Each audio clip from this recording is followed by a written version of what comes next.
오늘은 사순절 세 번째 주일입니다.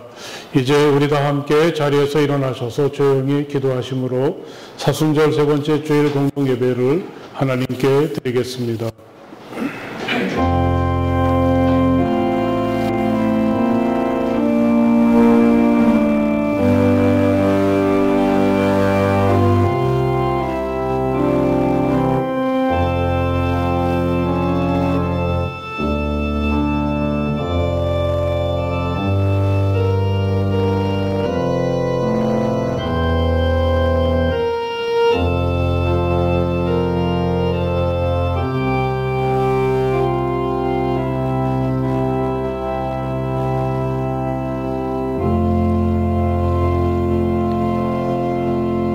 만군의 주님이 계신 곳이 얼마나 사랑스러운지요.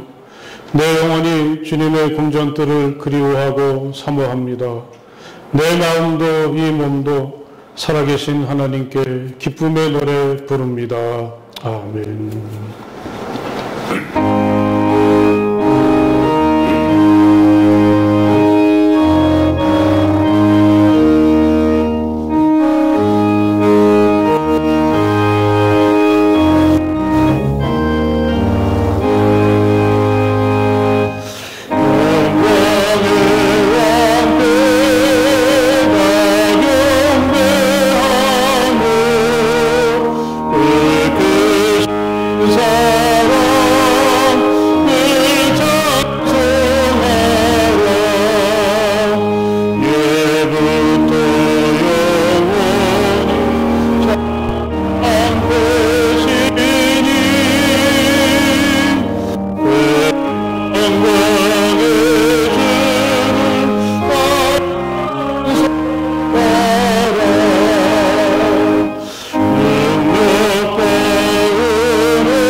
이제 우리 다 함께 조용히 침묵하시면서 하나님께 기도 드리시겠습니다.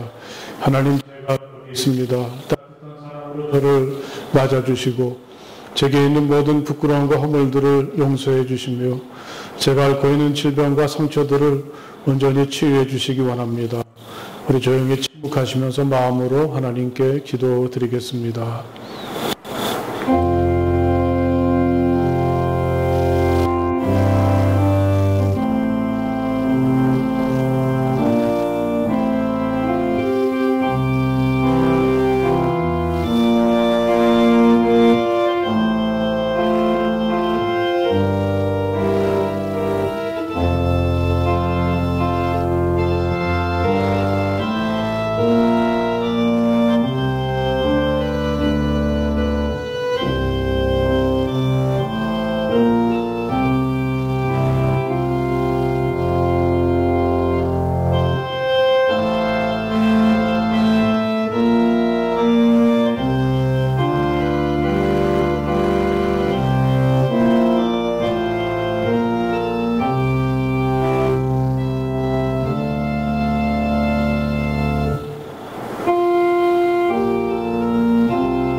오늘 이렇게 주님 앞에 나온 여러분들에게 주님께서는 평화를 선물로 주십니다.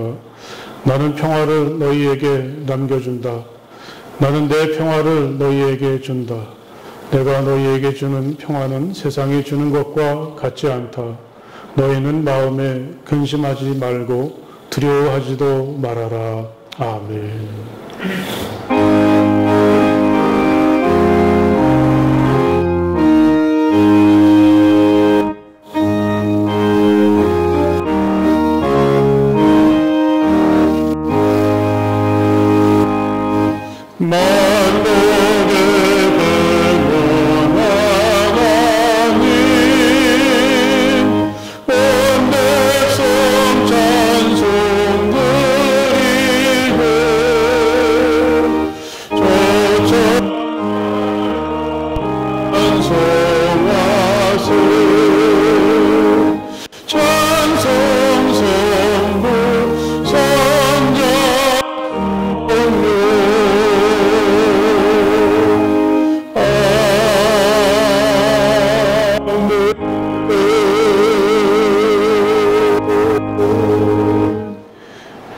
자리에 앉으시겠습니다. 이 시간에 다 함께 기도하실 때 신병수 장로님께서 기도해 주시겠습니다. 다 같이 기도하겠습니다.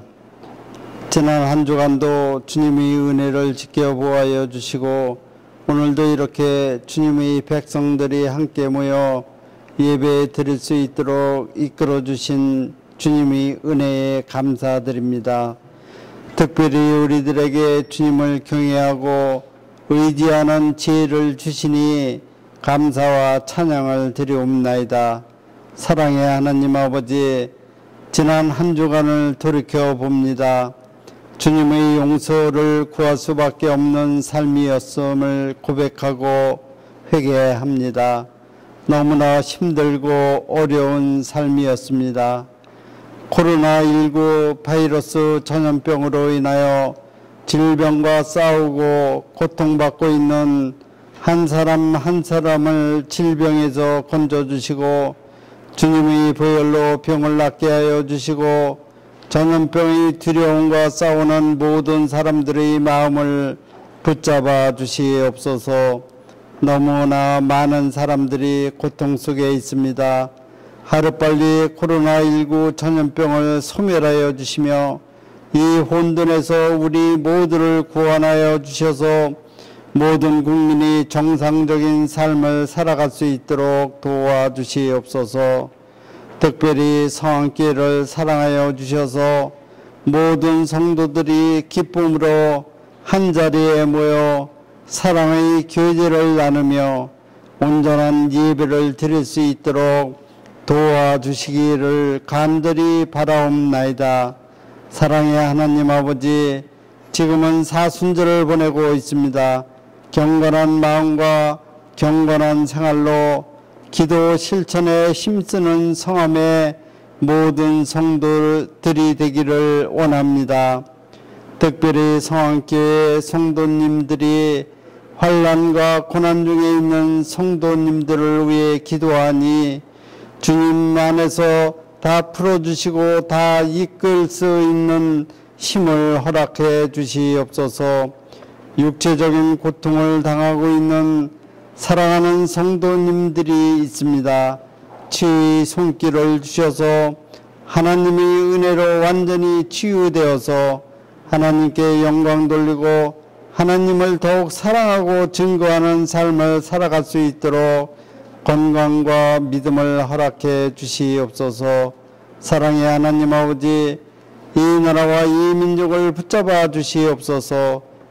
코로나 전염병으로 인하여 국제 관계와 경제 침체로 인하여 신음하고 있는 자영업자와 이 땅의 모든 중소상인들의 생업에 중단되지 않게 하셔서 하루빨리 안정된 국가 경제를 이루어 나갈 수 있도록 도와주시옵소서.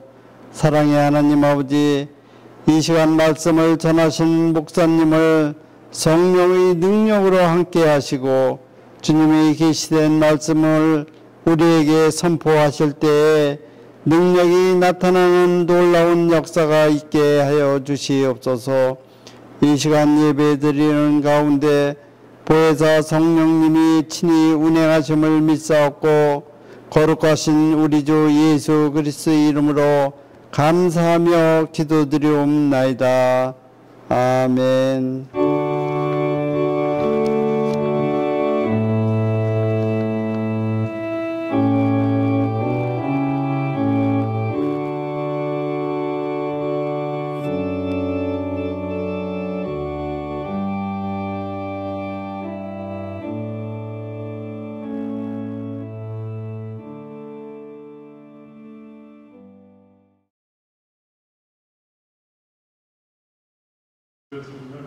우리 모든 분들에게 하나님께서 내리시는 은혜와 축복도 평화가 넘치시기를 간절히 바랍니다.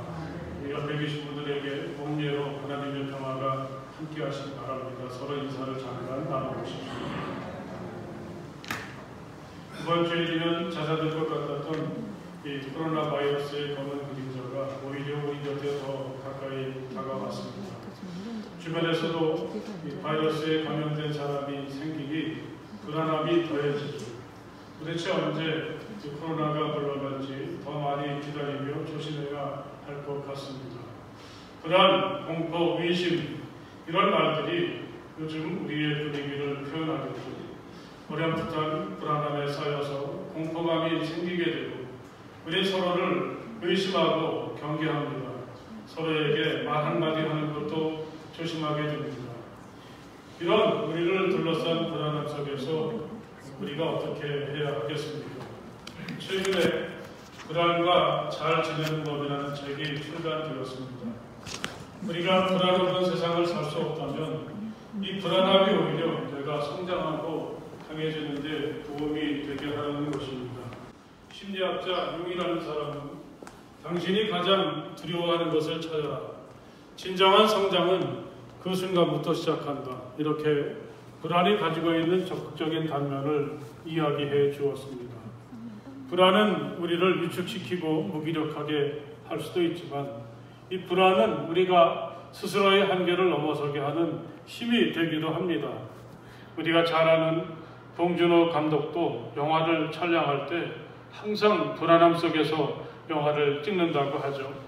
내가 구상한 대로 배우들이 연기를 잘 해줄지, 또 그런 장면들을 볼 때 관객들이 어떤 반응을 보일지 늘 불안하기만 하다고 합니다. 이런 끝모를 불안함이 그를 세계적인 영화 감독으로 성장하게 했다고 하겠습니다. 헨리 나웨는 이 공포와 두려움을 서로 나누고 있습니다. 이 공포나 두려움은 비슷한 감정인 것 같아도 너무나 다르다는 거죠. 공포란 우리를 움츠리게 하고 위축되게 합니다. 겁에 질리게 하고 아무것도 하지 못하게 합니다.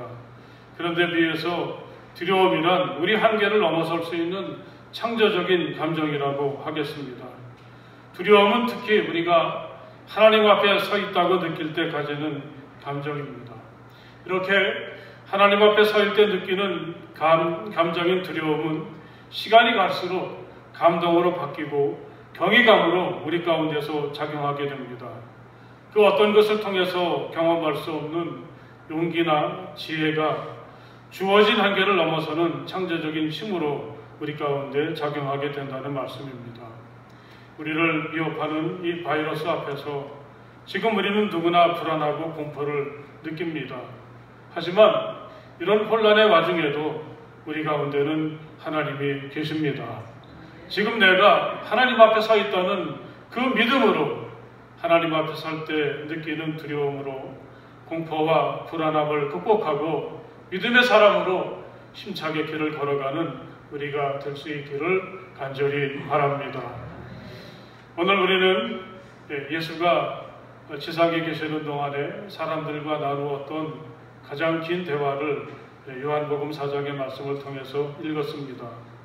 예수님이 사마리아를 지나가시다 수가라는 동네에 이르러서 우물가에 잠시 쉬게 되었다가 마침 그때 물을 기르러 나왔던 한 사마리아 여성과 나누는 대화가 오늘의 말씀이죠. 마실 물 좀 주시오. 이렇게 시작한 대화는 정말 아슬아슬하게 이어집니다. 그녀는 예수의 청을 거절했고 예수는 그녀에게 하나님의 선물에 대해서, 영생의 물에 대해서 말씀하셨습니다. 그녀는 예수의 말을 이해하지 못했습니다. 그런 세상, 그런 삶도 있다는 걸 그녀는 꿈도 꾸지 못하고 있습니다. 갑자기 예수는 그녀의 가장 아픈 것을 건드렸습니다. 그제서야 이 사마리아 여성은 심상치 않은 눈으로 예수를 바라보게 되죠. 도대체 이분은 누구지? 그냥 유대인은 아닌 것 같아.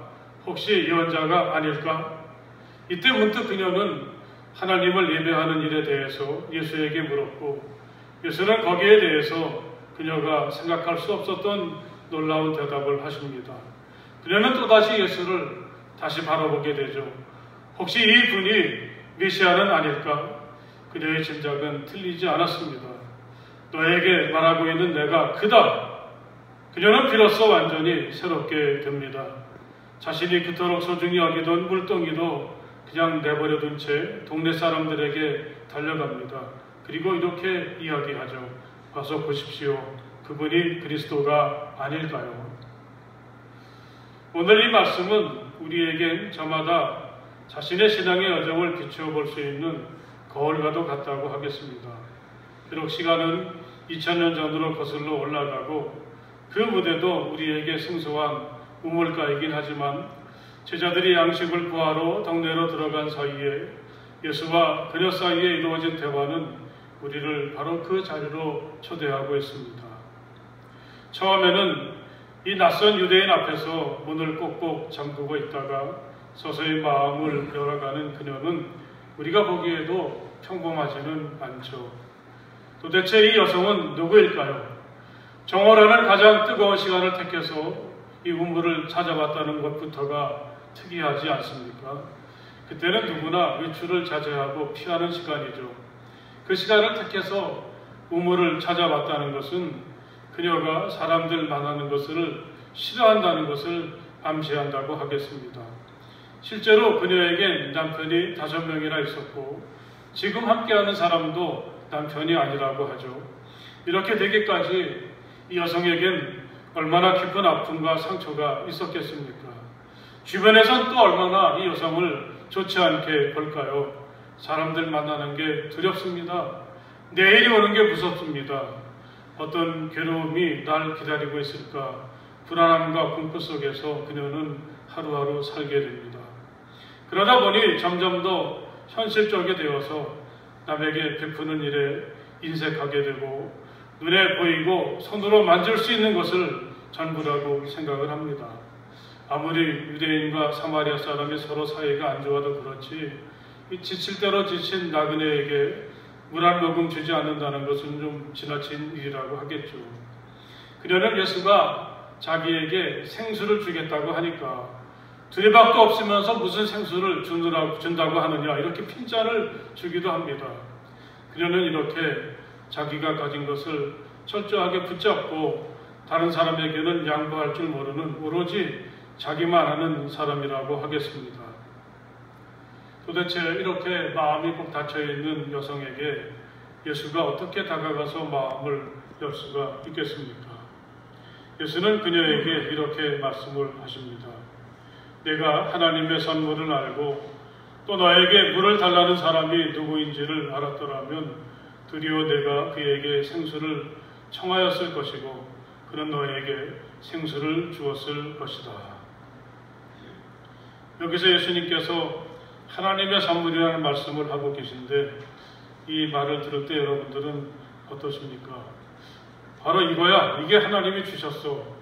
그런 것들이 생각이 나시는지 아니면 난 아무것도 하나님께 받은 게 없는 것 같아. 그런 마음이신지 둘 중에 하나시겠죠. 오늘 여성은 아마도 자신은 하나님의 선물과는 아무런 상관이 없다고 생각했을 것입니다. 예수는 생수에 대해서도 말씀을 하십니다. 하지만 그녀는 예수의 말을 진지하게 받아들이지 않습니다. 그녀는 예수를 자기가 지금 물을 깃고 있는 이 우물을 팠던 조상 야곱과 비교하고 있습니다. 당신이 아무리 대단하다고 해도 우리 조상 야곱에게는 비할 수가 없습니다. 우리는 그녀의 말을 이렇게 읽을 수 있습니다. 이 대목에서 우리는 예수를 또 한 분의 우물을 파시는 분으로 바라볼 수가 있게 됩니다. 야곱이 팠던 우물에서 많은 사람들이 물을 얻어갔듯이 예수는 그 자신이 우물이시기도 하고 또 우리의 내면에 우물을 파시는 분이라는 말씀이죠. 야곱의 우물에서 얻은 물을 마시면 곧 목이 마르겠지만 예수가 주시는 우물, 예수라는 우물, 그가 우리의 마음에 파놓으신 우물에서 영원히 목마르지 않은 생수가 흘러나오게 됩니다. 내가 주는 물은 그 사람 속에서 영생에 이르게 하는 샘물이 될 것이다. 예수는 이렇게 말씀을 하십니다. 할렐루야. 오늘 여러분에게 예수님께서 주시는 영원히 목마르지 않는 생명수가 넘치시기를 주님의 이름으로 간절히 축복합니다. 이렇게 예수가 영원히 목마르지 않는 물을 준다고 하시니까 이 사마리아 여성은 제발 그 물을 저에게 주셔서 여기까지 물을 기르러 오는 수고를 하지 않게 해달라고 부탁을 하죠. 어쩌면 그녀다운 대답이라고 하겠습니다. 예수는 아주 깊은 신비가 담긴 이야기를 말씀하시면서 그녀를 믿음의 세계, 하나님의 사랑의 세상으로 초대하려고 하시는데 그녀는 여전히 현실적인 생각에서 예수님의 말씀을 받아들이려고 합니다. 여러분, 우리는 어떻습니까? 예수님께서 하나님의 선물을 말씀하셨을 때 여러분은 무엇을 생각하셨습니까? 지금 내가 가지고 있지 못한, 또 내가 정말 갖고 싶은 값비싸고 좋은 것을 하나님이 주시려는구나. 그런 기대는 할 수 있겠지만 오늘 내 모습, 내 자리, 내 사람, 나 자신이 곧 하나님의 선물이라는 생각은 잘 하지 못하고 있습니다. 단지 눈으로 볼 수 있고 손으로 만질 수 있는 것들을 하나님의 선물이라고 생각하고 살아가고 있습니다. 예수님께서 오늘 말씀을 통해서 우리에게 하나님의 선물이나 영원히 목마르지 않는 생수를 말씀하실 때 여기에 아주 깊은 신비가 담겨 있다는 사실을 마음에 새기시기를 간절히 바랍니다. 하나님께서 우리에게 주시는 소중한 선물을 단지 내 눈에 보이는 것들이나 내가 필요로 하는 것들만 한정한다면 우린 정말 소중한 것을 잃어버리게 된다는 말씀입니다. 가서 내 남편을 불러오너라. 예수는 갑자기 그녀에게 이렇게 요구하셨습니다. 그녀는 얼마나 가슴이 뜨끔했습니까?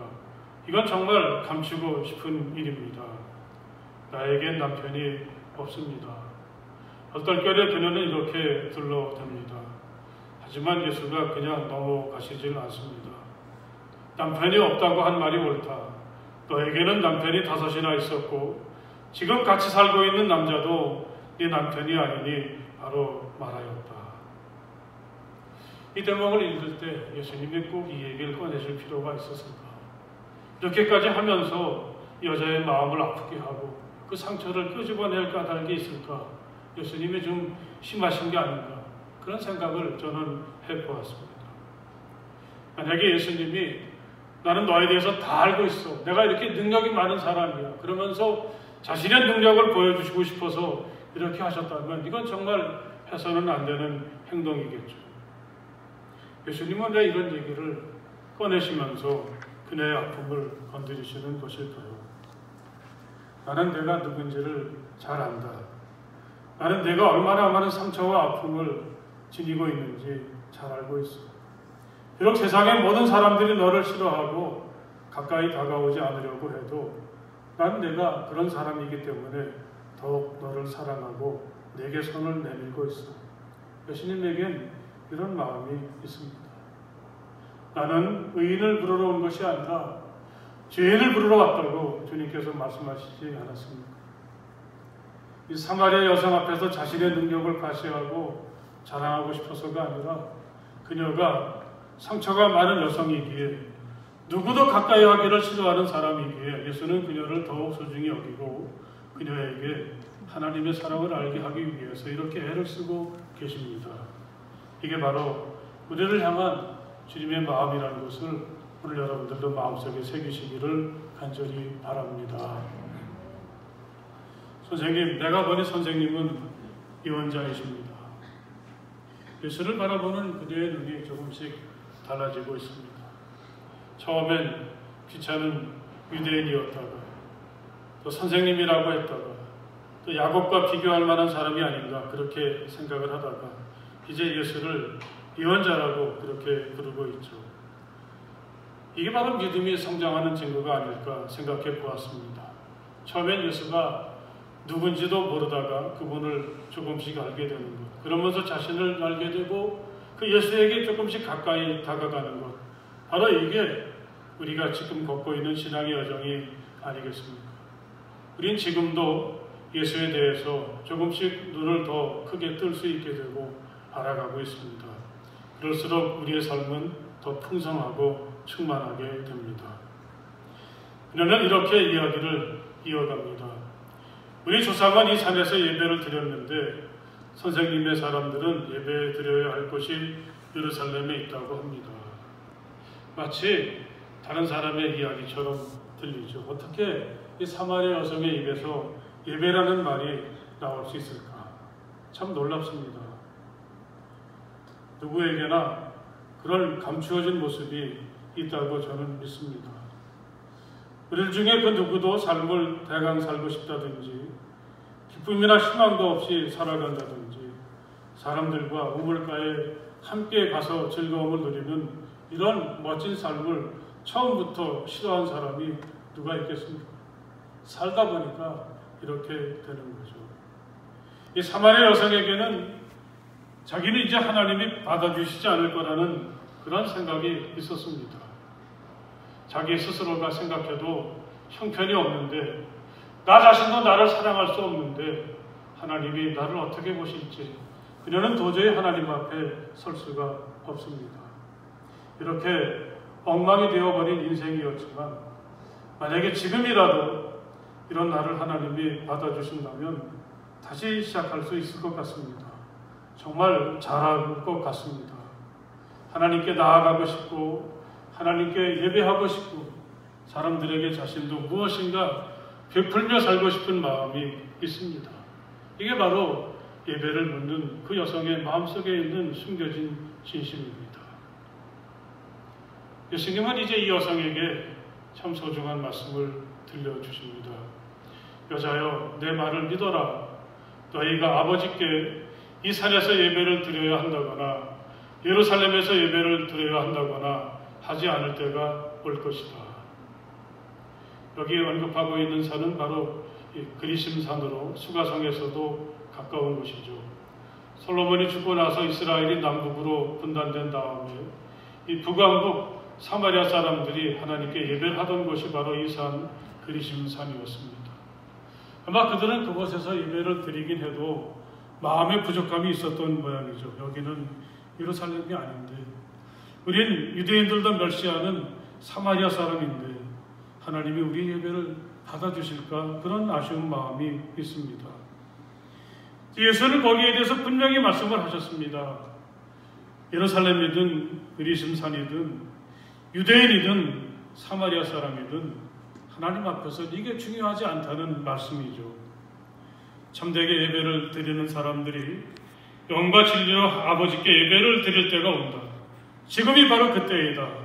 아버지께서는 이렇게 예배를 드리는 사람을 찾으신다. 주님 말씀하십니다.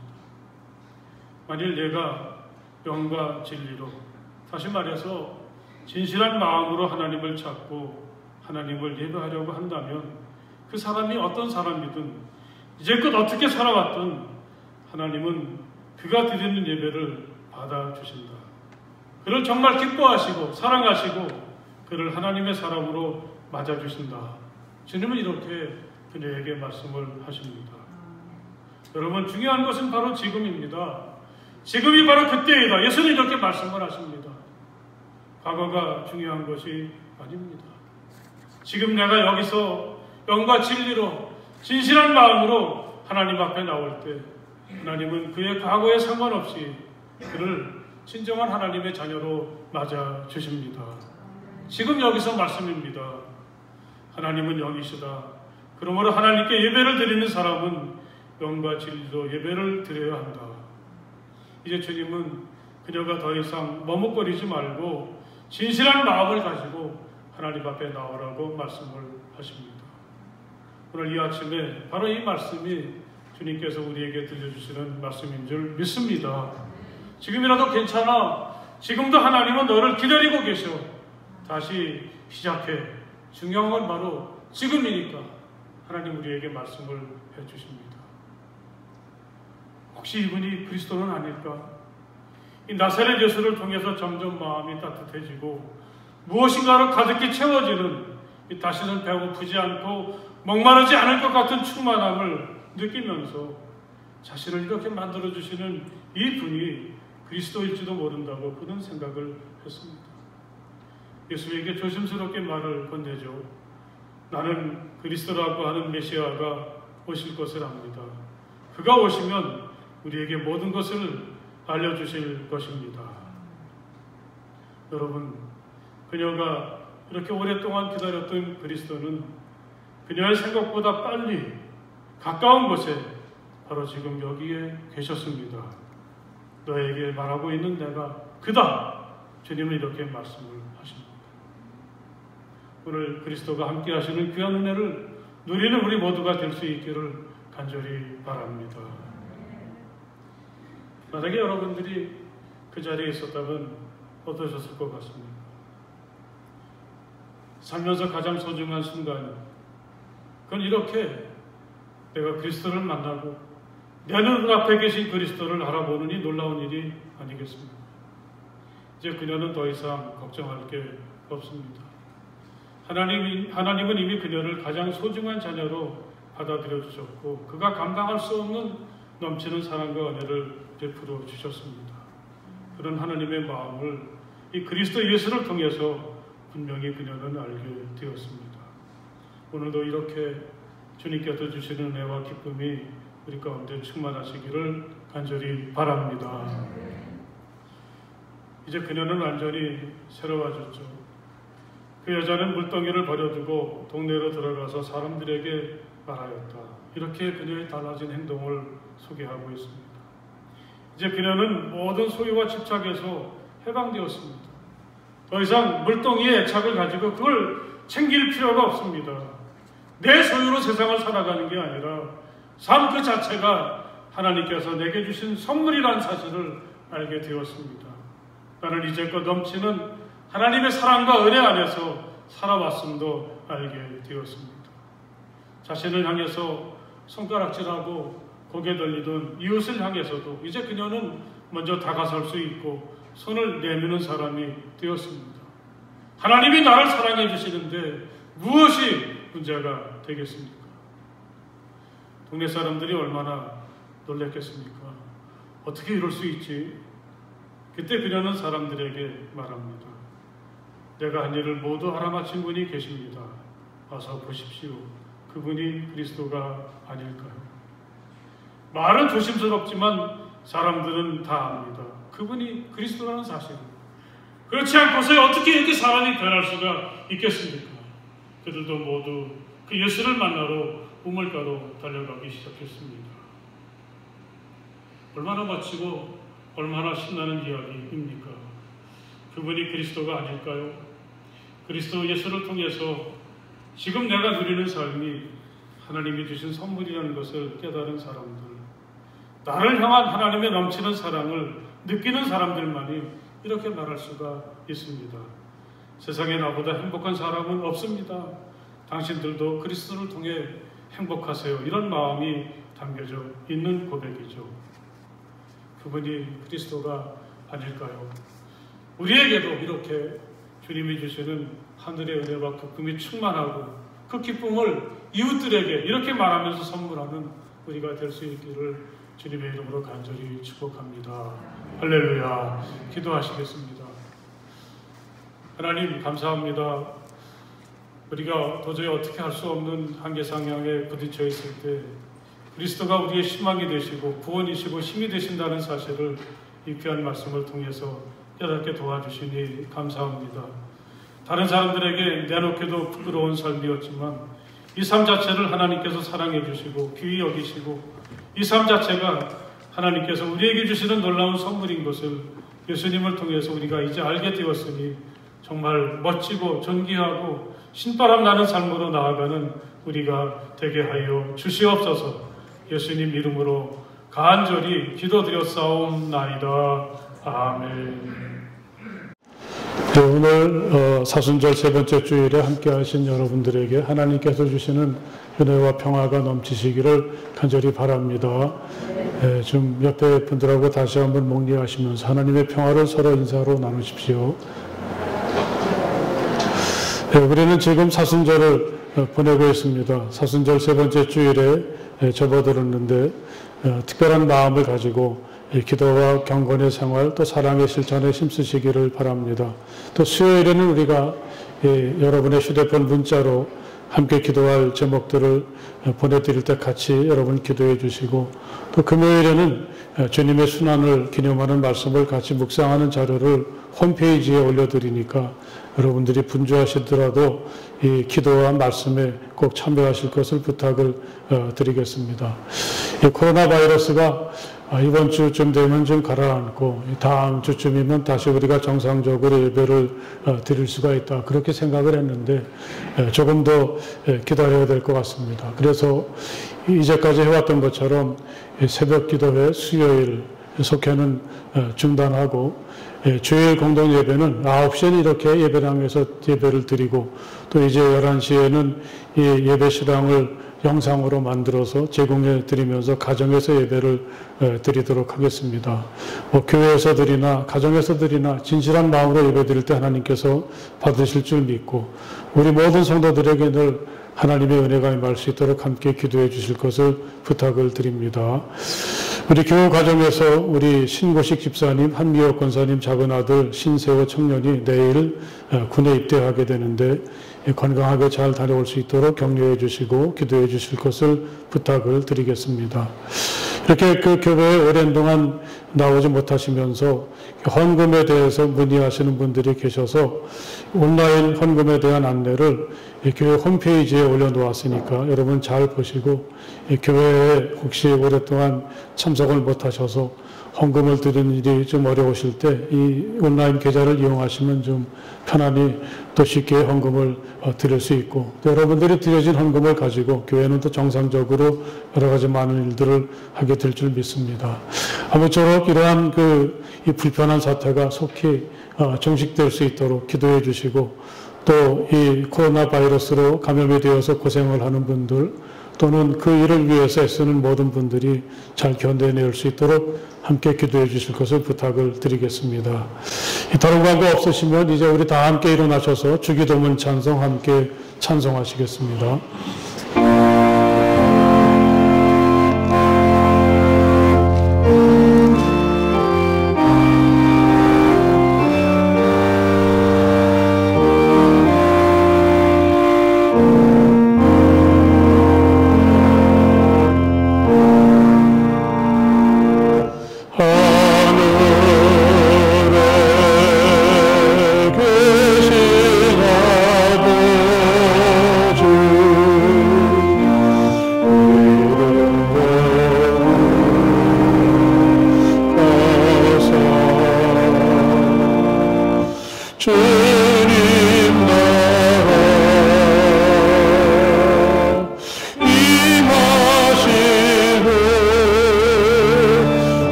이제는 우리 주 예수 그리스도의 그 크신 은혜와 우리 아버지 하나님의 그 넓고 무한하신 사랑하심과 성령님의 감화하시고 교통하심이 이 거룩한 시간 마음을 다해서 우리 주님을 예배하고 찬양하는 모든 주님의 자녀들 가운데 영원토록 함께하여 주시기를 간절히 축원하옵나이다.